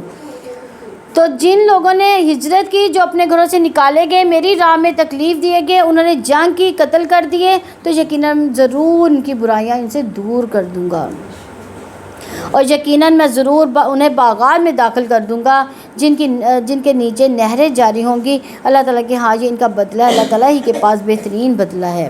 اور جن لوگوں نے کفر کیا ہے، ان کا شہروں میں چلنا پھرنا آپ کو ہرگز دھوکے میں نہ ڈالے. بہت ہی تھوڑا فائدہ ہے، پھر ان کا ٹھکانہ جہنم ہوگا، وہ بہت ہی برا بچھونا ہے. لیکن جو لوگ اپنے رب سے ڈر گئے، ان کے باغات ہیں جن کے نیچے جاری ہوں گی، اس میں نہریں ہوں گی، اس میں ہمیشہ رہنے والے ہیں. اور یہ اللہ تعالیٰ کی جانب سے میزبانی ہے اور جو اللہ تعالیٰ کے پاس ہے وہ نیک لوگوں کے لیے بہت ہی بہتر ہے. اور بے شک اہل کتاب میں سے ایسے بھی ہیں جو یقیناً ایمان رکھتے ہیں اللہ تعالیٰ پر، اس چیز پر جو تمہاری طرف نازل کی گئی اور جو ان کی طرف نازل کی گئی. اور وہ اللہ تعالیٰ کے لیے خشوع کرنے والے، اللہ تعالیٰ کی آیات کے بدلے تھوڑی قیمت نہیں خریدتے. لیکن یہی لوگ ہیں جن کا اجر ان کے رب کے پاس ہے. بلا شبہ اللہ تعالیٰ بہت جلد حساب لینے والا ہے. اے لوگوں جو ایمان لائے ہو، صبر کرو، مقابلے میں جمے رہو، مورچوں میں ڈٹے رہو اور اللہ تعالیٰ سے ڈر جاؤ تاکہ تم کامیاب ہو جاؤ. یہ آیت نمبر 90 سے لے کر 200 تک جو آیت ہے، یہ رسول اللہ صلی اللہ علیہ وسلم نے فرمایا ان آیات کے بارے میں کہ آج رات مجھ پر چند آیات نازل ہوئی ہیں. اس آدمی کے لیے ہلاکت ہے جس نے ان کو پڑھا لیکن اس پر غور و فکر نہیں کیا. آپ صلی اللہ علیہ وسلم تہجد کے وقت وضو کرنے سے پہلے ان آیات کو پڑھا کرتے تھے. یہاں ذکر کو غور و فکر پر مقدم رکھا گیا ہے. اب ام دردہ سے پوچھا گیا کہ ابو دردہ اکثر کیا کرتے تھے. وہ کہتی ہیں کہ وہ اکثر سوچوں میں غرق ہوتے تھے، یعنی غور و فکر کرتے تھے. غور و فکر کرنے کے لیے وہ خاموشی بھی اس کے لیے ضروری ہوتی ہے، تو وہ خاموش بیٹھا کرتے تھے، غور و فکر کرتے تھے. تو ان سے پوچھا گیا کہ آپ کا کیا خیال ہے کہ غور و فکر کرنا اعمال میں سے کوئی عمل ہے کوئی عمل غور و فکر کرنا؟ انہوں نے کہا یہ یقین ہے، یعنی علم کے ساتھ غور و فکر کرنا یقین میں اضافہ کرتا ہے، اس سے عمل بہتر ہوتا ہے. جتنا ہم غور و فکر کریں گے قرآن پر اتنا ہی ہمارا یقین ہمارا عمل بڑھے گا. تو ابن اون کہتے ہیں کہ غور و فکر کرنے سے غفلت انسان کی ختم ہوتی ہے، دل میں خشیت پیدا ہوتی ہے. جتنا غم دلوں کو چمکاتے ہیں اور کوئی چیز نہیں چمکا سکتی، یعنی غم انسان کو آتا ہے تو وہ اس سے اتنا ہی انسان کا دل چمک اٹھتا ہے. جتنا غور و فکر سے دل روشن ہوتا ہے اتنا کسی اور چیز سے روشن نہیں ہو سکتا. یعنی جتنا ہم قرآن کی آیات پر غور و فکر کریں گے اتنا ہی ہمارا دل چمکے گا۔ ان آیات میں موجود دعائیں مانگنی چاہیے، یہ قبولیت کی دعائیں ہیں۔ جتنی بھی میں نے دعائیں ابھی پڑھی ہیں یہ ساری ان فی خلق السماوات والارض نہیں 190 سے لے کر 200 تک، یعنی یہ 10 تقریباً آیات بنتی ہے، 10 آیات ہیں۔ اور ان آیات میں ساری دعائیں ربنا سے شروع ہو رہی ہیں۔ جو لوگ ایمان لا کر تکلیف اٹھائیں اللہ کے بدلے ان کی گناہوں کو معاف کر دے گا۔ تو یہاں یہ بات قابل غور ہے کہ مومن سے دنیا کے مقابلے میں زیادہ وعدے آخرت کے لیے کیوں کیے گئے ہیں کہ دنیا عارضی ہے، معمولی ہے، اور آخرت ہمیشگی کی زندگی ہے۔ تو عقل مند وہ ہے جو عارضی طور پر عارضی کو چھوڑ کر ہمیشہ کا فائدہ حاصل کرے، اور اللہ کے وعدوں پر یقین کا مطلب یہ ہے کہ اس کے وعدوں کو سچا مان کر کرنے کا کام کرتے جائیں۔ اس سورت میں بار بار کامیابی کی علامت صبر اور تقوی کا ذکر کیا گیا۔ اللہ تعالی ہمیں ان لوگوں میں سے شامل کر لے جو صبر اور تقوی والے ہیں۔ سورہ نساء مدنی ہے، اس میں 174 آیات اور 24 رکوع ہیں۔ یہ عورتوں سے متعلق صورت ہے۔ قرآن مجید میں مردوں کے نام پر الرجال کے نام سے کوئی صورت موجود نہیں ہے۔ اللہ تعالیٰ کے نام سے جو وسیع رحمت والا نہایت رحم والا ہے۔ لوگوں اپنے رب سے ڈرو جس نے تمہیں ایک جان سے پیدا کی اور اسی سے اس کی بیوی پیدا کی، اور اس نے ان دونوں سے بہت سے مرد اور عورتیں پھیلا دیں۔ ایک حضرت آدم علیہ السلام تھی، ایک حضرت حوا۔ اس سے کتنے جوڑے بنے؟ پوری دنیا بن گئی۔ اللہ تعالیٰ سے ڈر کرو جس کے واسطے سے تم ایک دوسرے سے سوال کرتے ہو۔ رشتہ داری کو کاٹنے یعنی بگاڑنے سے ڈرو، بلا شبہ اللہ تعالیٰ تم پر ہمیشہ سے پورا نگہبان ہے۔ وہ یتیموں کو ان کے مال دے دو، ناپاک کو پاک سے نہ بدلو، اور ان کے مالوں کو اپنے مالوں کے ساتھ ملا کر نہ کھاؤ، یقیناً وہ ہمیشہ سے بہت ہی بڑا گناہ ہے۔ اور اگر تمہیں ڈر ہو کہ یتیموں کے حق میں انصاف نہ کر سکو گے تو دوسری عورتوں میں سے جو تمہیں پسند آئے 2 3 4 کے ساتھ نکاح کرو۔ سو اگر تم ڈرو کہ تم عدل نہ کر سکو گے تو ایک ہی نکاح کرو، یا وہ جن کے تمہارے دائیں ہاتھ مالک ہیں۔ دائیں ہاتھ مالک کون ہے؟ یعنی لونڈیاں۔ یہ زیادہ قریب ہے کہ تم انصاف سے نہ ہٹو، یعنی 2 یا 3 یا 4 شادیوں کی رخصت دی گئی ہے بوقت ضرورت، لیکن عدل کی شرط لگائی گئی ہے، تقوی کی شرط لگائی گئی ہے، اور عورتوں کو اس کے مہر خوش دلی سے ادا کرو۔ پھر اگر وہ اس میں سے کوئی چیز تمہارے لیے چھوڑنے پر دل سے خوش ہو جائیں تو تم اس کو کھاؤ، مزیدار خوشگوار ہے، اور نہ سمجھو کہ اپنے وہ مال نہ دو جسے اللہ تعالیٰ نے تمہارے لیے قائم رہنے کا ذریعہ بنایا، اور تم انہیں کھلاؤ اور پلاؤ، اسے بھری بات کہو۔ یعنی ایک حدیث کے مطابق نہ سمجھ کو مال دینے والے کو کی دعا قبول نہیں ہوگی۔ اگر یتیم ابھی نہ سمجھ ہے پھر اس کا مال دے دیا جائے تو وہ تو ایسے خرچ کر کے ضائع کر دے گا۔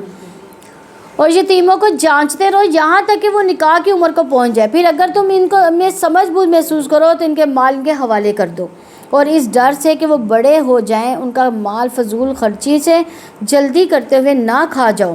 اور جو مالدار ہے تو لازم ہے کہ وہ بچے، اور جو محتاج ہے تو لازم ہے کہ وہ معروف طریقے سے کھائے۔ چنانچہ جب تم ان کا مال ان کے حوالے کرنے لگو تو ان پر گواہ بناؤ، اللہ تعالیٰ حساب لینے والا کافی ہے۔ مردوں کے لیے ایک حصہ ہے، اور جو والدین اور قریبی رشتہ دار ترکے میں چھوڑ جائیں، عورتوں کے لیے بھی اس میں سے ایک حصہ ہے جو والدین قریبی رشتہ دار ترکے میں چھوڑ جائیں، ان میں سے جو تھوڑا یا زیادہ مقرر کیا ہوا حصہ ہے۔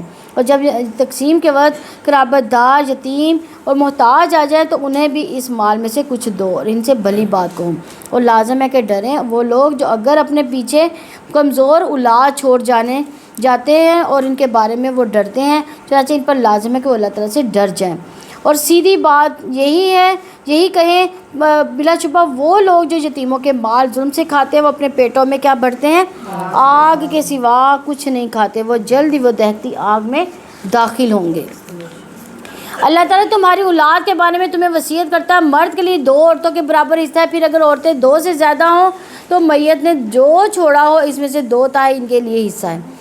اگر وہ اکیلی ہو تو آدھا ترکہ اس کے لیے، اور میت کی ماں باپ میں سے ہر ایک کے لیے 6واں حصہ ہے۔ اس میں سے جو اس نے چھوڑا اگر اس کی اولاد ہو، پھر اگر اس کی کوئی اولاد نہ ہو، اس کے وارث اس کے والدین ہو تو اس کی ماں کا 1/3 حصہ ہے۔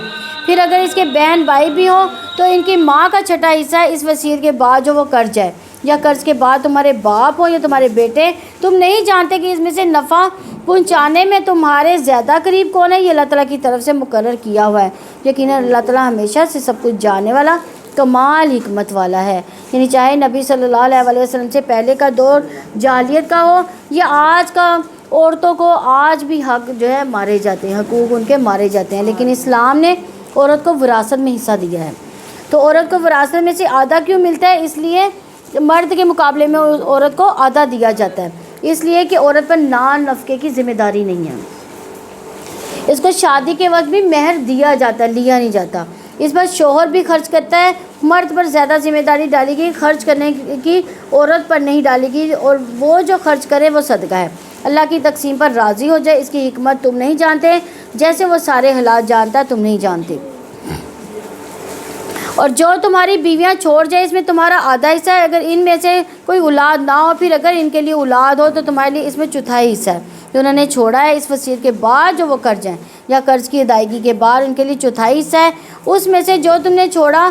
اگر تمہاری کوئی اولاد نہ ہو، پھر اگر تمہارے لیے کوئی اولاد ہو تو اس میں سے اس کے لیے آدھا حصہ ہے جو تم نے چھوڑا اس وصیت کے بعد جو تم کر جاؤ، یا قرض کی ادائیگی کے بعد کہ اگر کوئی مرد جس کا ورثہ لیا جا رہا ہے، جس کے نہ ماں باپ ہے نہ اولاد ہے، یا وہ کوئی عورت ہو، اس کے لیے کوئی ایک بھائی یا ایک بہن ہو، تو دونوں میں سے ہر ایک کے لیے چھٹا حصہ ہے۔ پھر اگر وہ بہن بھائی اس سے زیادہ ہوں تو وہ سب ایک تہائی میں شریک ہوں گے وصیت کے بعد جو کی جائے یا قرض کی ادائیگی کے بعد، بشرطے کسی کا نقصان نہ کیا گیا ہو۔ اللہ تعالیٰ کی طرف سے وصیت ہے اور اللہ تعالیٰ سب کچھ جاننے والا، بہت بردبار ہے۔ یعنی ورثہ کی تقسیم قرض ادا کرنے کے بعد، وصیت کی ادائیگی کے بعد جو ہے وہ قرض ادا کیا جائے گا، اور پھر جو ہے وہ وصیت کے مطابق دیا جائے گا۔ تو وصیت ایک تہائی مال پر کی جا سکتی ہے، وارث کے حق میں وصیت نہیں ہو سکتی کیونکہ وارث کو تو پہلے ہی دیا جا رہا ہے۔ یہ اللہ تعالیٰ کی حدود ہے، جو اللہ تعالیٰ اور اس کے رسول کی فرما برداری کرے گا وہ اسے جنتوں میں داخل کرے گا جن کے نیچے سے نہریں جاری ہوں گی، ان میں وہ ہمیشہ رہنے والے ہیں، اور یہ بہت بڑی کامیابی ہے۔ اور جو اللہ تعالیٰ اس کے رسول کی نافرمانی کرے گا، اس کی حدوں سے نکل جائے گا، اللہ تعالیٰ اس کو آگ میں داخل کرے گا جس میں وہ ہمیشہ رہنے والا ہے، اس کے لیے رسوا کن عذاب ہے۔ وہ تمہاری عورتوں میں سے جو بدکاری کریں ان پر اپنے میں سے 4 مردوں کی گواہی لو، پھر اگر وہ گواہی دے دیں تو انہیں گھروں میں بند رکھو یہاں تک کہ انہیں موت اٹھا لے جائے، یا اللہ تعالیٰ ان کے لیے کوئی راستہ نکال لے۔ یعنی اس آیت میں زنا کے لیے لفظ فحاشہ کا لفظ استعمال ہوا کیونکہ کھلی برائی ہے یہ۔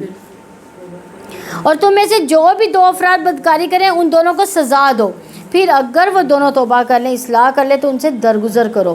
یقیناً اللہ تعالیٰ ہمیشہ سے بے حد توبہ قبول کرنے والا، نہایت رحم والا ہے۔ اللہ تعالیٰ پر توبہ کا قبول کرنا صرف انہی کے لیے ہے جو نادانی سے برائی کرتے ہیں پھر جلد ہی ان سے توبہ کرتے ہیں، تو یہی لوگ ہیں جن پر اللہ تعالیٰ مہربان ہوتا ہے۔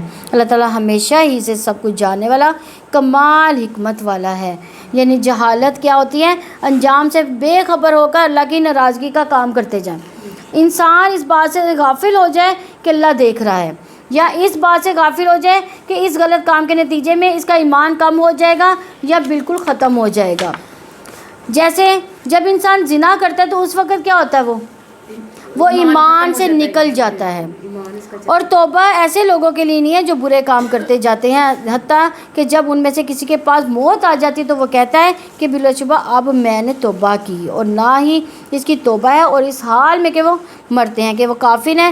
یہی لوگ ہیں جن کے لیے ہم نے بہت دردناک عذاب تیار کر رکھا ہے۔ یعنی یاد رکھیے جو توبہ نہیں کرتا اسے معاف نہیں کیا جاتا۔ توبہ قبول نہ ہونے کے اوقات جو ہے، ایک نزاع کا عالم جب موت کے فرشتے نظر آنا شروع ہو جائے، دوسرا سورج جب مغرب سے نکلے گا تب بھی توبہ قبول نہیں ہوگی۔ اے لوگوں جو ایمان لائے ہو، وہ قیامت کا وقت ہوگا۔ تمہارے لیے حلال نہیں ہے کہ تم زبردستی عورتوں کے وارث بن جاؤ، اور نہ ہی تم انہیں روکو کہ جو تم نے انہیں دیا اس کا کچھ وقت اسے وصول کرو، مگر یہ کہ وہ کھلی بے حیائی کریں اور ان کے ساتھ اچھے انداز میں زندگی گزارو۔ پھر اگر تم انہیں ناپسند کرتے ہو تو ہو سکتا ہے وہ جس کو ناپسند کرو اللہ تعالیٰ نے اس میں بہت زیادہ بہتری رکھ دی ہو۔ یعنی بعض کا ایسے ہوتا ہے نا، میاں بھی ایک دوسرے کو ناپسند کرتے ہیں، تو اللہ تعالیٰ اس کے بارے میں کہہ رہے ہیں۔ تو دور جاہلیت میں ایسا ہوتا تھا کہ جب شوہر فوت ہوتا تھا تو عورت کو اسی گھر میں رہنا ہوتا تھا، اسے چھوڑتے ہی نہیں تھے. کبھی اس کے بیٹے اسے شادی کر لیتے تھے اور ویسے ہی یہاں اس کو روک کر رکھ لیتے تھے, یعنی اس کو آگے جانے نہیں دیتے تھے, کسی سے نکاح نہیں کرنے دیتے تھے. تو اس بات سے منع کیا گیا. تو زندگی میں بہت سی ایسی چیزیں ہوتی ہیں جو پسند نہیں آتی, جیسے کوئی بات, کوئی فیصلہ, سفر, شوہر یا بیوی, سسرال, جائیداد, کوئی خریدی ہوئی چیز پسند نہیں آتی. تو اس کو درست کرنے کی کوشش کریں, لیکن بعض کا بہت کوشش کے باوجود اصلاح نہیں کر پا رہا ہوتا, تو اس پر کیا کرنا ہے؟ صبر کرنا ہے. زندگی میں کچھ لوگ بہت مشکل ہوتے ہیں, وہ آپ کو آپ کے اوقات یاد دلاتے ہیں کہ آپ کتنی برداشت کے مالک ہیں. اسی طرح مثلاً کوئی اولاد تنگ کرتی ہے تو اپنے گناہ یاد آتے ہیں, پھر انسان والدین سے معافی مانگتا ہے, صدقہ خیرات کرتا ہے, اس کے لیے ان کے مغفرت کے لیے دعائیں کرنا شروع کر دیتا ہے, اور وہ فوت ہو چکے ہیں ان کے لیے صدقہ کرتا ہے. شوہر کا بیوی کے ساتھ اچھے سلوک میں کیا کیا آتا ہے؟ وہ بیوی کو اچھے طریقے سے رکھے, نان نفقہ دے, مہر ادا کریں, منہ بسوڑ کر نہ رکھیں, باتوں میں اپنائیت اختیار کریں, اپنی بیوی کے علاوہ کسی دوسری عورت کی طرف متوجہ نہ ہوں. جو خود کھائے وہی اسے کھلائے, جو خود پہنے اسی کو پہنائے. چہرے پر نہ مارے, گالی نہ دے, کبھی الگ کرنے کی ضرورت ہو تو گھر سے نہ نکالے. تو رسول اللہ صلی اللہ علیہ وسلم نے فرمایا, ایمان کے لحاظ سے کامل مومن وہ ہے جو اخلاق میں سب سے اچھا ہے, اور تم میں سے بہتر سے بہتر شخص وہ ہے جو اپنی بیویوں کے ساتھ اخلاقی لحاظ سے بہتر ہے. اور اگر تم اپنی بیوی کی جگہ دوسری بدلنے کا ارادہ کر لو تو تم نے ان میں سے ایک کو خزانہ تک دے دیا ہو تو بھی اس میں سے تم کچھ واپس نہ لو. تو ہم کیا کرتے ہیں؟ جب طلاق دیتے ہیں سب کچھ اس سے پہلے اس کو خالی کر کے تو اس کو گھر سے نکال دیتے ہیں. کیا تم اسے بہتان لگا کر اور کھلا گناہ کر کے واپس لوگے؟ یعنی جب بیوی کو چھوڑ رہے ہو تو تحفے تحائف اور جو مال دیا واپس نہ لو.